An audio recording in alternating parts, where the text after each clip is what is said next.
foi me passado é Mateus capítulo 6, do versículo 19 ao 24, e depois o versículo 33 e 34. Então, você que está com a sua Bíblia ou que está com acesso à palavra do Senhor, abra a sua Bíblia no Evangelho de Mateus capítulo 6, versículo 19 ao 24, e depois leremos o 33 e o 34, tá bom?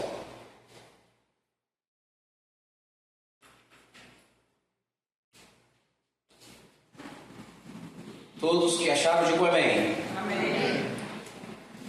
Queridos, assim diz a palavra do Senhor: não acumuleis para vós outros tesouros sobre a terra, onde a traça e a ferrugem corroem, e onde ladrões escavam e roubam. Mas ajuntai para vós outros tesouros no céu, onde a traça nem a ferrugem corrói, e onde os ladrões não escavam nem roubam, porque onde está o teu tesouro, aí também estará o teu coração. São os olhos a lâmpada do corpo. Se os teus olhos forem bons, todo o teu corpo será luminoso. Se, porém, os teus olhos forem maus, todo o teu corpo estará em trevas. Portanto, caso a luz que em ti sejam trevas, que grandes trevas serão. Ninguém pode servir a dois senhores, porque ou há de aborrecer um e amar o outro, ou devotará a um e desprezará ao outro. Não podeis servir a Deus e às riquezas. Acompanhe comigo o versículo 33 e 34. Buscai, pois, em primeiro lugar o seu reino e a sua justiça, e todas estas coisas vos serão acrescentadas. Portanto, não vos inquieteis com o dia de amanhã, pois o amanhã trará os seus cuidados. Basta ao seu dia o seu próprio mal. Palavra do nosso Senhor aos nossos corações. Curva sua cabeça, vamos agradecer a leitura do texto.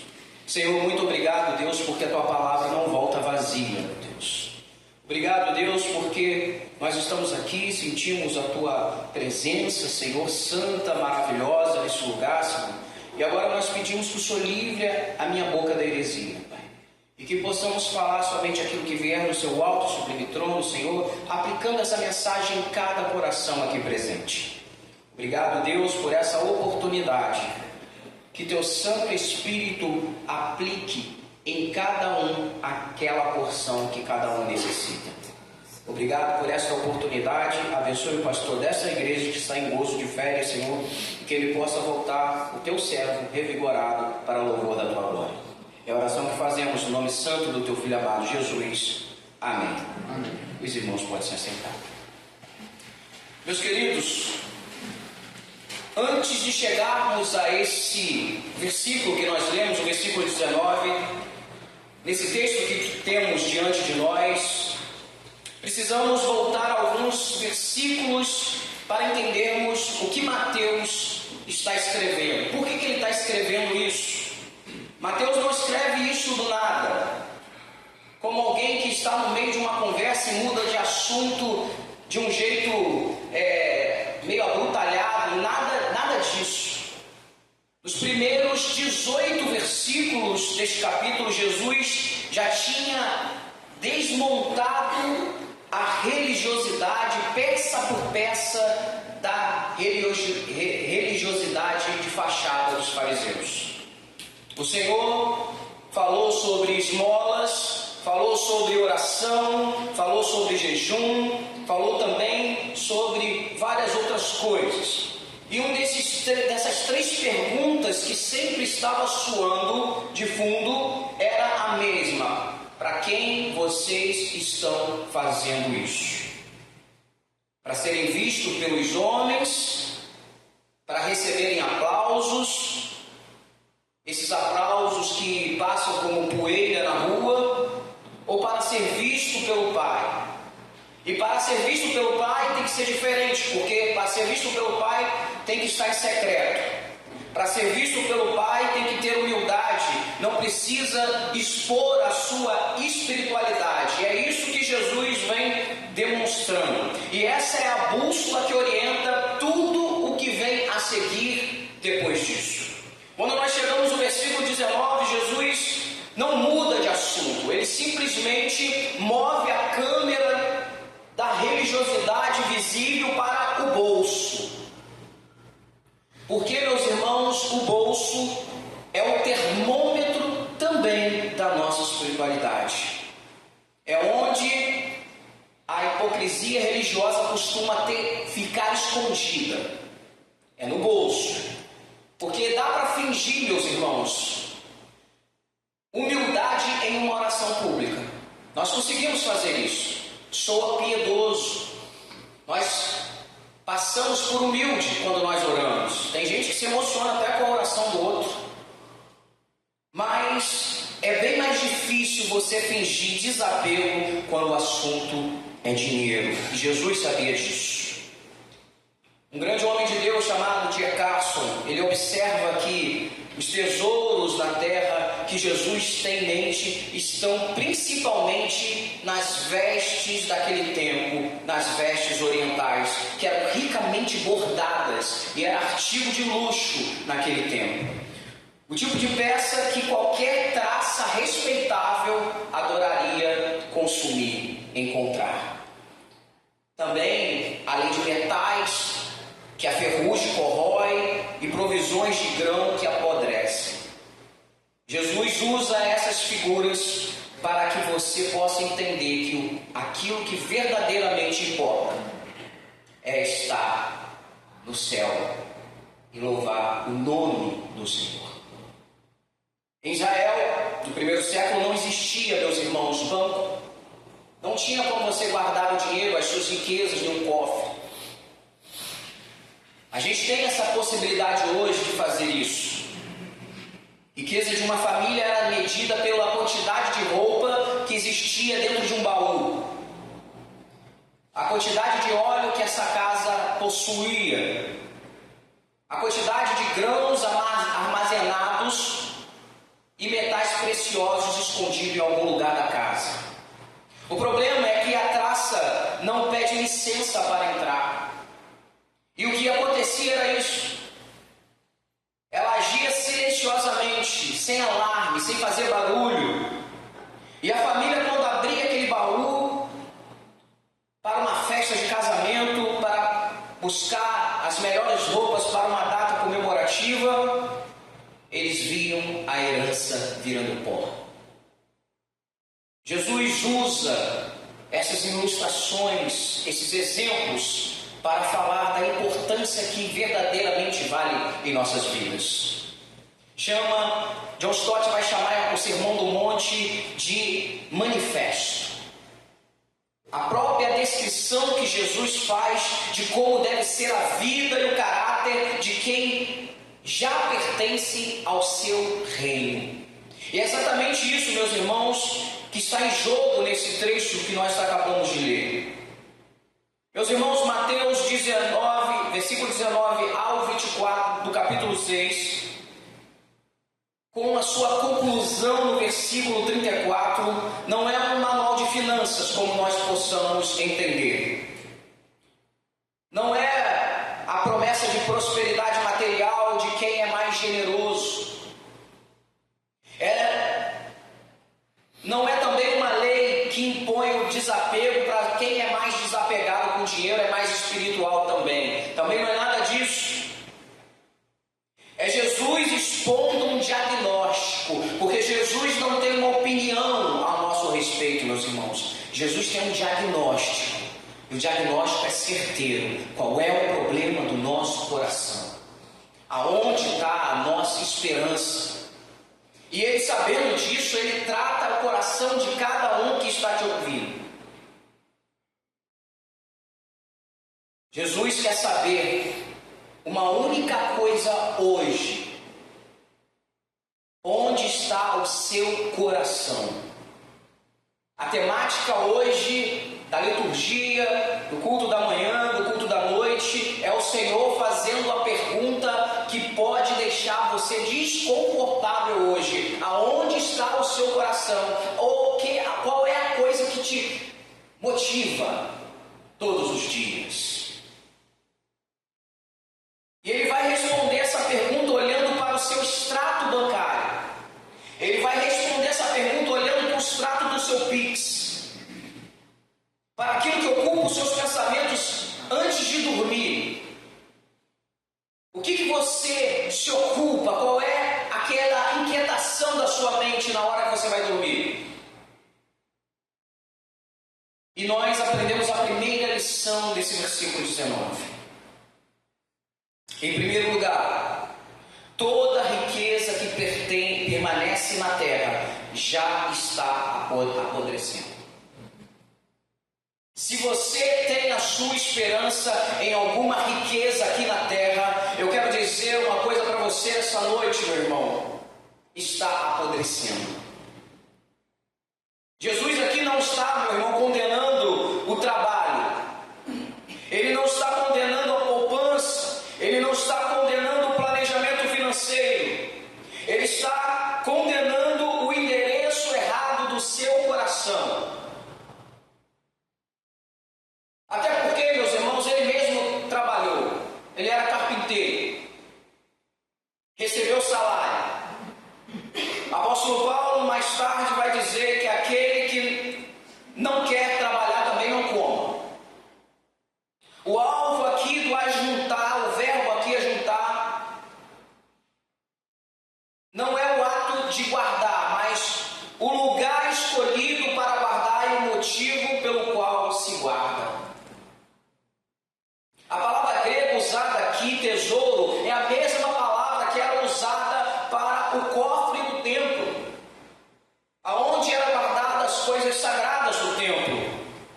Jesus está perguntando sem rodeios, meus irmãos, qual é o seu templo? Onde fica o seu santuário, a coisa mais sagrada, a coisa particular que você tem intimidade com o Senhor? Aquele lugar que você protege, aquele lugar que você vigia, aquele lugar que você monitora, aquele lugar que tira o seu sono. E a pergunta que eu quero trazer aqui, você pense nela, é: você perde o sono quando a bolsa de valores cai?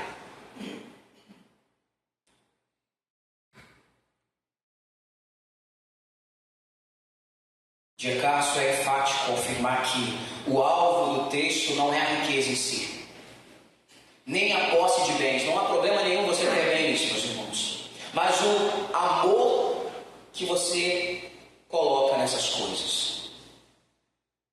Lembrando que a Escritura chama de raiz de todos os males, não dinheiro, mas o amor ao dinheiro. Tem gente que ama mais o dinheiro do que ama o Senhor Jesus. Isso, meus irmãos, já é por si só uma resposta antecipada a qualquer teologia que ensine que ajuntar bens na terra é sinal automático de aprovação de Deus. É uma pancada na teologia da prosperidade.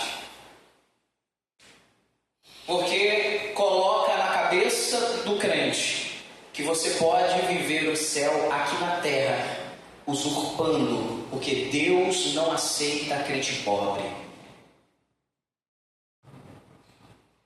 O alvo de Jesus é o coração que faz um bem passageiro a uma coisa suprema. É bom ter dinheiro? Claro, você precisa ter dinheiro até para sustentar sua família. Nós falamos aqui que Jesus trabalhava, o apóstolo Paulo trabalhava, todos os apóstolos trabalhavam. Mas o problema é você idolatrar o seu trabalho, é idolatrar o seu dinheiro, é idolatrar as suas vestes, os bens materiais, colocar esses bens no lugar de Cristo. Esse é o problema. É isso que Jesus está falando, ensinando. E aqui eu não estou falando de teoria, meus irmãos, estou falando do primeiro aplicativo que você abre quando acorda. Tem gente que é o Instagram, né? Ele quer saber o que aconteceu quando ele estava dormindo. sabe, aconteceu alguma coisa de noite que ele precisa saber no Instagram. Queridos, quais são as suas prioridades? Se for o extrato bancário antes da palavra, meus queridos, eu tenho uma triste notícia para dizer. Talvez o seu tesouro já está com o endereço fixado, e esse endereço não é o céu. É um bem que está apodrecendo. Mas o texto continua. Mas ajuntai para vós tesouros no céu, onde nem a traça, nem a ferrugem consome, e onde os ladrões não minam nem roubam. Versículo 20. Nós aprendemos mais uma lição nesta noite. Em segundo lugar, o tesouro no céu é consequência da graça, não da recompensa por obras. O versículo 19 e 20 formam, na verdade, um par construído, no qual o versículo 19 adverte contra o caminho errado, e o versículo 20 prescreve o caminho certo, e vai culminar num aforismo do versículo 21. Só que o banco celestial não aceita depósito por mérito. No banco de Deus não vem depósito através de obras. Ninguém compra um lugar melhor no céu porque dizima mais ou menos no reino de Deus. Meus irmãos, é exatamente essa heresia da igreja medieval que vendia indulgências. O que está acontecendo hoje na presença da igreja brasileira é que se construiu um outro tipo de indulgência com a famigerada teologia da prosperidade, dizendo que você é crente, entra com um Fiat 147 e sai com um Toyota do ano. Isso não é evangelho, isso é balcão de negócios, e não se barganha com Deus que não precisa de você. Isso é subverter o evangelho. Meus irmãos, a reforma foi contra isso. Levantou com toda a força dizendo: solos Cristo, somente Cristo e nada mais. Somente a graça, nada mais. Graça é favor imerecido, nós não merecemos. Isso acaba com o mérito. Isso acaba com a nossa performance. Meus queridos, se a sua generosidade nasce do medo de perder a bênção de Deus, ou da esperança de comprar a aprovação do Senhor, você já não está lendo a Bíblia como um filho de Deus. Você está lendo a Bíblia como um funcionário, tentando agradar o seu chefe para não ser demitido. Isso não é relacionamento saudável com o Senhor.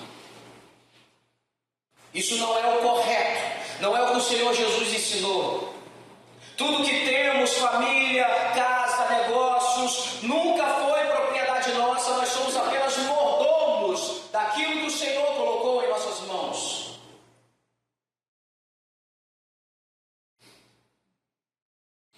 Tudo isso é bênção do reinado que Deus colocou em nossas mãos. Isso derruba de vez o legalismo que mede a espiritualidade de alguém quando ele abre a mão. Tem gente também que diz assim: não pode ser avarento, porque senão você é idólatra. Mas também diz que aquele que é espiritual que é aquele que é desapegado ao dinheiro. Você chega para aquele irmão e fala: precisamos comprar ar-condicionado, ele é o primeiro a dar. Essa é a visão errada.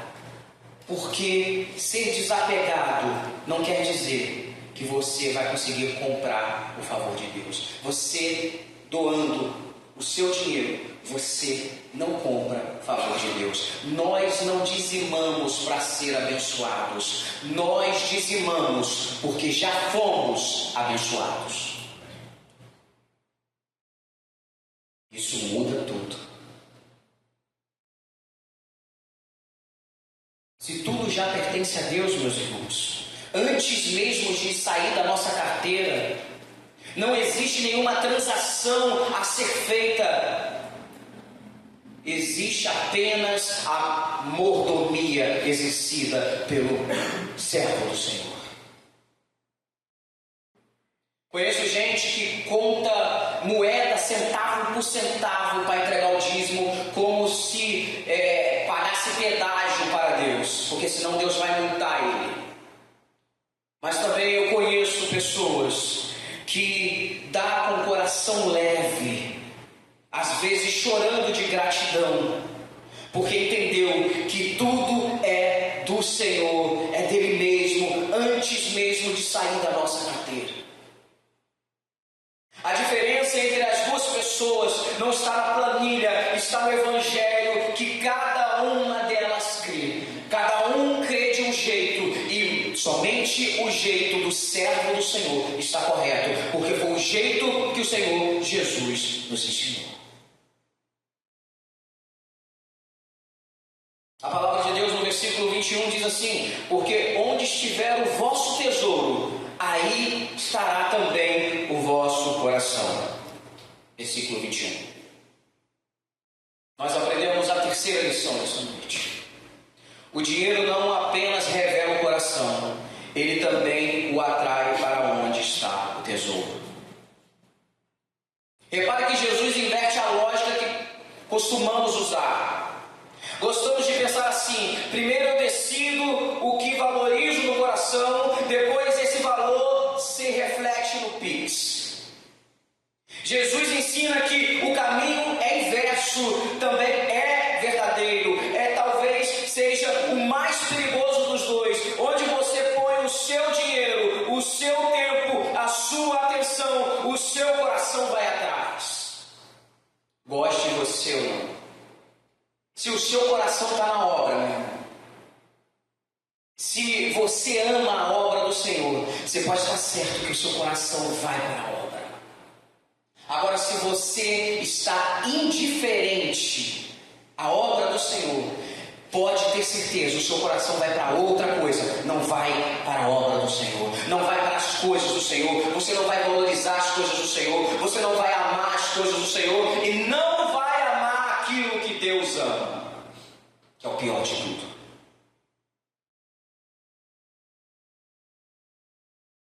Jesus, nesse texto, novamente, precisamos reforçar isso, não está condenando a riqueza quando ela vem do fruto do seu trabalho, porque quando ela vem do fruto do seu trabalho é bênção.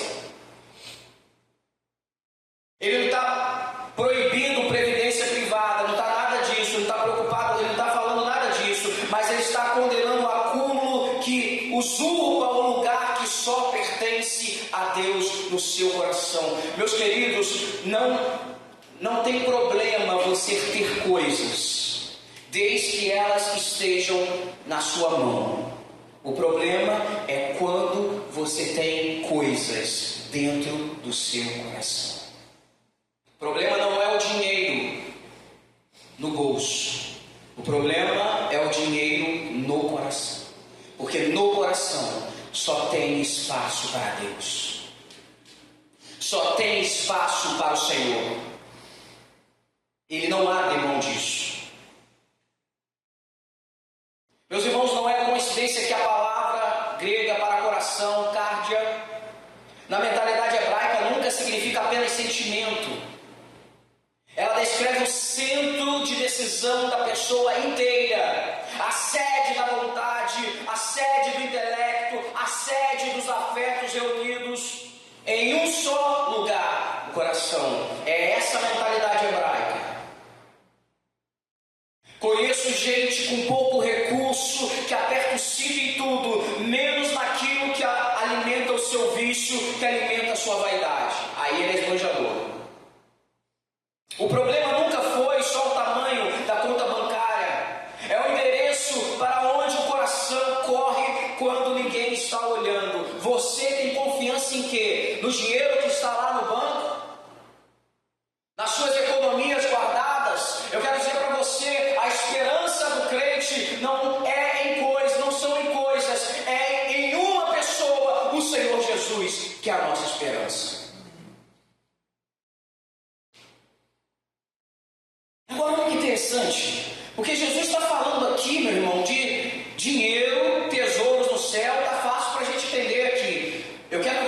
transporte como um discípulo que está ouvindo o discurso do Senhor, que é o discurso do Sermão do Monte. E aqui ele está entendendo, está tudo certo. É dinheiro no coração, não pode ser acumular riquezas aqui porque está apodrecendo. Tá bom, agora ele vai fazer uma mudança. Olha só no versículo 22. São os olhos a lâmpada do corpo. Se os teus olhos forem bons, todo o teu corpo será luminoso. Se porém os teus olhos forem maus, todo o teu corpo estará em trevas. Portanto, caso a luz que em ti há sejam trevas, que grandes trevas serão. Opa! Calma aí. Até agora no negócio do dinheiro eu estou com o Senhor. Agora esse negócio de olho aí, como é que é isso? E nós, com uma cabeça ocidental, está pensando que é olho que ele está falando aqui. Que é somente vista boa, vista ruim. Só que nós aprendemos aqui, meus irmãos, uma questão cultural. E eu quero trazer para você aquilo que os primeiros leitores, primeiros ouvintes da pregação do nosso Senhor estão entendendo. Porque isso aqui é uma linguagem rabínica. Os rabinos ensinavam isso. Jesus está num contexto e quando ele fala de olho bom e olho mau, eles estão entendendo uma coisa que talvez você hoje, lendo o texto, não está entendendo. E nós chegamos à quarta lição dessa noite. O olho bom revela um coração inteiramente leal a Deus. Isso é um olho bom. Mas eu preciso explicar o que é a intová, olho bom. Meus irmãos, no judaísmo, ter um olho bom quer dizer ser generoso. Se você tem um olhar bom para a Igreja Presbiteriana Esperança, você é generoso. É ter um olho bom. Ter olho bom não é enxergar aqui, eu estou enxergando tudo aqui, está tudo iluminado, tudo que é luz aqui acesa, estou enxergando bem, não é nada disso, meus irmãos. O Senhor está dizendo aqui, se você tem um olho bom, você é generoso. Aqui a gente está falando de generosidade. Generosidade não é só dinheiro, não é só chegar aqui e colocar dinheiro, é colocar tempo, é colocar vida, é colocar tudo na sua mão na obra. Dízimo também é dízimo de tempo. Dízimo também é dízimo de ouvir, ser a comunidade dos ouvintes. É separar tempo. Porque o seu irmão pode não estar sendo ouvido em casa, mas na igreja dele ele tem que ser ouvido. Você tem que parar para ouvir o seu irmão. A generosidade aqui abriu, né? O olho bom aqui deu para dar uma entendida melhor. Agora, se a intová, olho bom, é ser generoso, ter um olho mau significa ser mesquinho. Em tudo, tá? Aqui não é só dinheiro. Aqui é ser mesquinho em tudo. Mesquinho no trabalho. Mesquinho na obra do Senhor. Mesquinho achando que se você não está à frente do trabalho, o trabalho não presta, você não valoriza. Isso é ser mesquinho. Sabe o que é isso? Olho mau. Olho mau dentro da obra do Senhor. Então essa interpretação ela é confirmada pelo contexto de ser ganancioso pelo dinheiro. É aqui que nós entendemos. Jesus para de falar do dinheiro e vai dizer como você está tratando o dinheiro. Porque você tem uma predisposição a ser generoso ou ser mesquinho. Agora a gente entendeu. Porque quando o povo está ouvindo isso, ele está falando, entendi, então tem que ser generoso.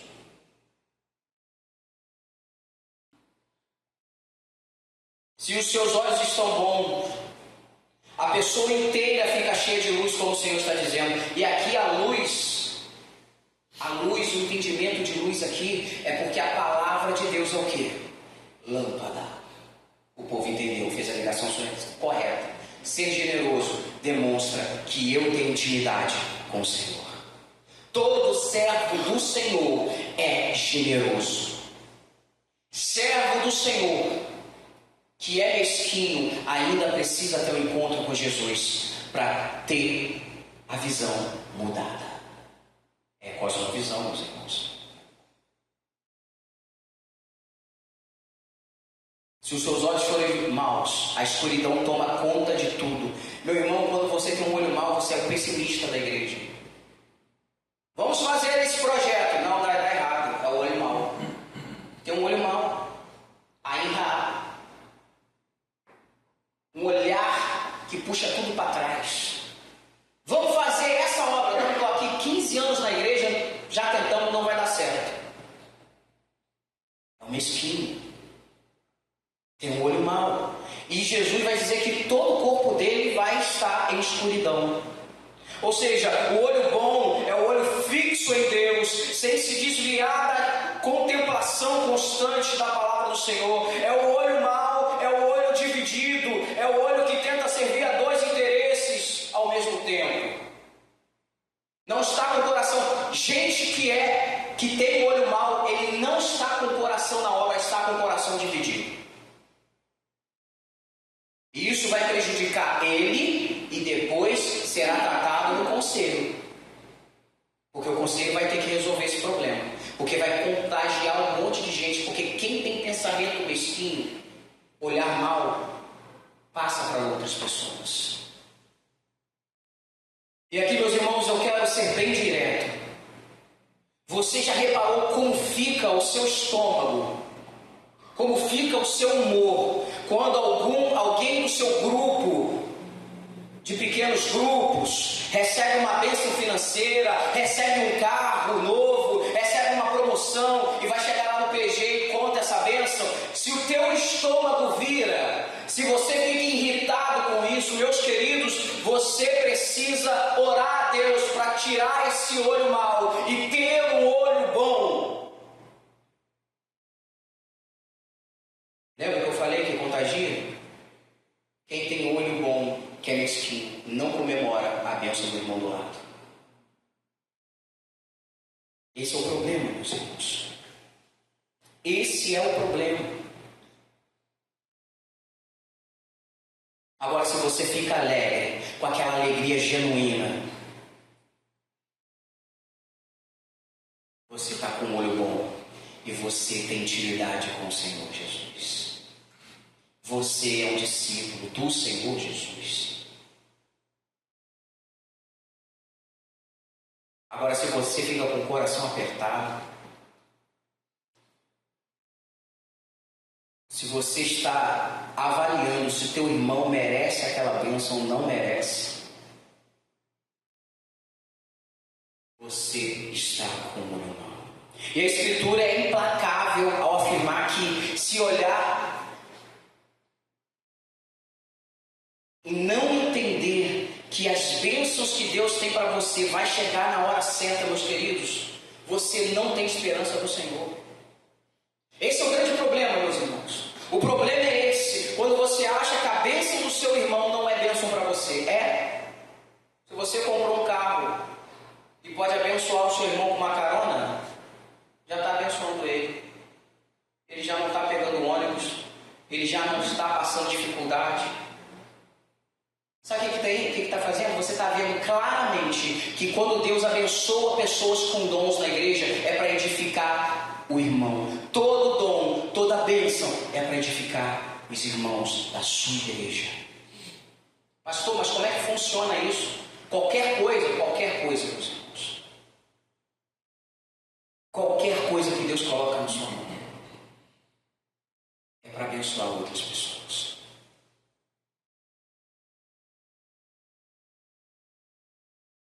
Em quinto lugar,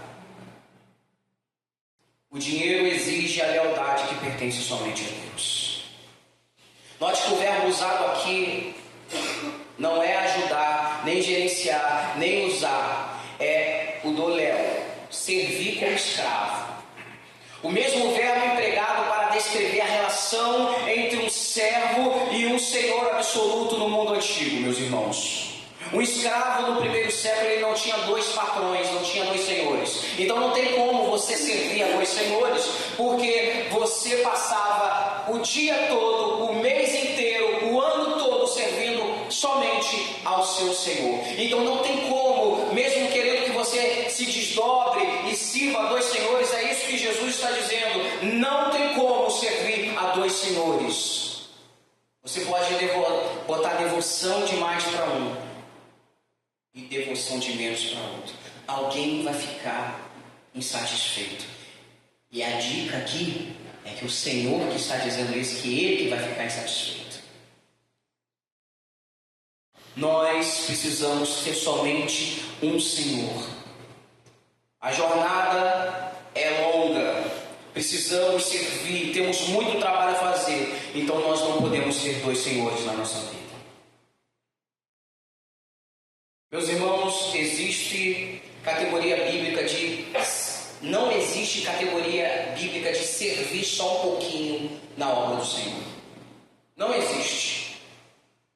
Eu vou servir um pouquinho a Deus aqui, depois vou servir a Mamon um pouquinho ali. Não.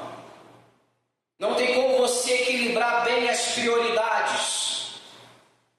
Esse é exatamente o erro que a teologia da prosperidade comete quando promete que Deus vai multiplicar sua semente financeira se você ofertar o suficiente. É aqui que ela inventa secretamente a ordem das coisas. Ela inverte. E nessa lógica distorcida, Deus vira funcionário a Mamon. E Deus agora é uma fábrica de produzir riqueza para crentes mimados. Gente que diz, eu decreto, eu não aceito isso na minha vida. É gente que fica passando a mão no carro dos outros na rua, já viu isso, meus irmãos? Eu no outro dia eu vi um cara passando assim, a mão no carro assim, e passava nele. Eu parei o carro, estou na rua, parei o carro, fiquei olhando o sinal, estava fechado. Aí o outro cara estava, foi ali perto do xerife. Aí o que aconteceu? O carro estava ali, o cara passando a mão no carro, o outro chegou e falou, o que você está fazendo? Ele falou assim, eu estou tomando posse do que é meu.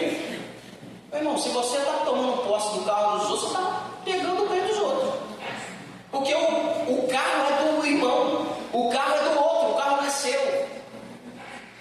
Queridos, o que tem acontecido hoje é que colocando Deus como um mordomo bem educado que tem que ficar dando dinheiro e mais dinheiro para as pessoas. Herege. É isso que você é, porque você não conhece o Senhor. Mamon precisa ser destronado da má teologia. E aqui eu não estou falando só da teologia da prosperidade. Eu estou falando da teologia do trono do nosso coração. Os grandes problemas das igrejas hoje, de reunião de presbitério, é finança, é dinheiro. Tá tudo bem. Vai fazer o relatório do tesoureiro, meu amigo. É cada pergunta, é gente querendo que você tire notinha de legumes no sacolão para botar na ata da igreja. Tudo tem que ser. O tomate que as irmãs da safra compraram, tem que botar lá na notinha lá. Aí tem que ir no cartório. Meus irmãos, para você ver quem está servindo. E dizem isso que é zelo. Não é zelo. É você ser cri-cri. Porque, na verdade, quem está no seu coração é Mamon. É o dinheiro. Hernandes Dias Lopes, ele destaca que ninguém, que nem Deus, nem as riquezas aceitam devoções parciais. Porque Deus não aceita dividir a sua glória com ninguém, meus irmãos. Nem com o coração dividido. Deus não aceita dividir devoções. É possível ao indivíduo ser empregado de dois patrões, mas não é possível a um servo servir dois senhores. A única saída é a devoção total, o que dá a um Deus que tem tudo, meus irmãos. Ele diz: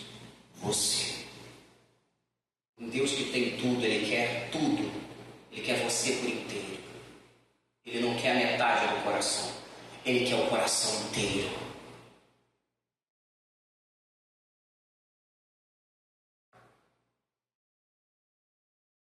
Não troque Deus por um ídolo. Deus não aceita ser trocado por um ídolo. Sexto lugar, o reino de Deus é o centro que redefine todas as nossas prioridades. Eu vou repetir porque eu tenho certeza que alguém deu uma cochilada agora. Brincadeira, meus irmãos. Ninguém cochilou, graças a Deus. O reino de Deus é o centro que redefine todas as prioridades. Meus irmãos, esse versículo deixa claro que os discípulos de Jesus não têm simplesmente de se abster de buscar as coisas temporais como primeiro objetivo. Eles têm de substituir essa busca por objetivos muito mais relevantes. Como? Entrar no reino. Submeter-se ao Senhor e viver de forma do que acumular coisas no céu. Buscar o acúmulo de tesouros no céu. E aqui, meus irmãos, o verbo grego zetete está no imperativo do presente, que indica a busca contínua, incessante. Não uma decisão pontual, tomada uma vez no altar, depois arquivada na gaveta. A palavra próton, quer dizer primeiro, não descreve uma ordem cronológica, como se fosse buscar o reino de manhã, o salário à tarde. Ela descreve prioridade de valor, é aquilo que você valoriza. Não tem como, meus irmãos, você falar que ama a casa do Senhor, ama estar na casa do Senhor, se na primeira oportunidade você prefere ir para outro lugar do que você ir para a casa do Senhor. Não adianta. Isso é contraditório. Meus irmãos, o alvo desse mandamento de buscar, quando o Senhor diz buscar primeiro o reino, aqui é desejar o reino. É desejar a propagação do reino de Jesus Cristo. Nós somos embaixadores. Não existe embaixada se não existir país. Não existe embaixador do Brasil sem Brasil. Não existe. Você é um embaixador que você precisa proclamar um rei. Você precisa falar do reino. Você precisa falar dos valores do reino. E isso implica a semana. A quem você está falando do Evangelho durante essa semana? É isso que Jesus está falando. Está ocupando a sua mente? Quem você está discipulando? Você está preocupado com as coisas do reino? Você está testemunhando o Evangelho na igreja? Não uma barganha para ter o benefício do Senhor. E aqui, meus irmãos, precisamos fechar duas portas erradas. Temos que fechar essas portas. A porta da teologia da prosperidade, que lê este versículo como fórmula: buscar o reino via ofertas generosas para receber de volta o que? Casas, carros, saúde multiplicada. Como se fosse uma espécie de investimento de retorno garantido. Essa é a primeira porta que nós devemos fechar. Mas também nós devemos fechar a porta do legalismo. Do legalismo religioso, que vê esse versículo como uma régua de mérito, medindo a espiritualidade de alguém pelo quanto ele abre os bens materiais. Nenhuma das duas portas leva ao Pai. Nenhuma das duas portas leva ao Senhor Jesus aqui, meus irmãos. As duas, na verdade, continuam servindo Mamon, só que usam roupagem religiosa diferente. É o crente que é dizimista fiel na igreja, e ele começa a fazer exigência porque ele é dizimista. dizinista dessa igreja aqui, eu posso dar... O que é isso? Não é dessa forma não. E também tem um outro que dizima como se fosse um banco de investimento. Sou dizimista, eu não aceito eu ficar desempregado. Eu não aceito esse câncer na minha vida. Porque eu ofertei. Se não serve de nada, rasga a Bíblia. Eu vou rasgar essa Bíblia. Você já viu discurso assim? Isso é o próprio Satanás falando. Temos que tomar cuidado, meus irmãos. Porque o legalismo também serve a Mamon. Tanto como o famigerado da teologia da prosperidade. Talvez você tenha entrado aqui hoje carregando um cofre cheio de coisas boas. Talvez você entrou aqui com uma economia invejável na sua vida. Você entrou aqui talvez com um imóvel. Você entrou aqui com uma aposentadoria. Você entrou aqui com o nome construído a duras penas. E eu quero dizer para você, assim como Cristo falou, que nada disso é pecado. Mas se alguma dessas coisas está sentada no trono que só pertence a Cristo, esta é a hora de descer do trono e colocar Cristo no seu coração de novo, entronizado de novo no seu coração. Aquele que morreu para comprar você de volta, não comprou meu irmão com prata, não comprou meu irmão com ouro, mas comprou com o seu precioso sangue na cruz do Calvário. Nós não podemos desvalorizar o sangue de Jesus. Há poder no nome do Senhor Jesus. Há poder no sangue de Jesus. Não será desperdiçada nenhuma gota do sangue do nosso Senhor. Quero dizer para você, meu querido, nesta noite, que você busque ao Senhor. Que você busque o reino de Deus. Não tem como você buscar coisas que vão apodrecer aqui. Não busque coisas que são passageiras. Busque coisas eternas. O apóstolo Paulo diz: pensai nas coisas do alto. Pense nas coisas do céu. E quando o reino de Deus é o centro da sua vida, todas as áreas da sua vida vai orbitar em volta do Senhor Jesus. Ele é o centro. Ele é o dono de todas as esferas da nossa vida. Volto a te perguntar: quem está no seu coração hoje? Não precisa responder. Se tiver outra coisa que não seja Deus, tire do trono do seu coração, porque pertence ao Rei da Glória, o nosso Senhor Jesus. Vamos orar.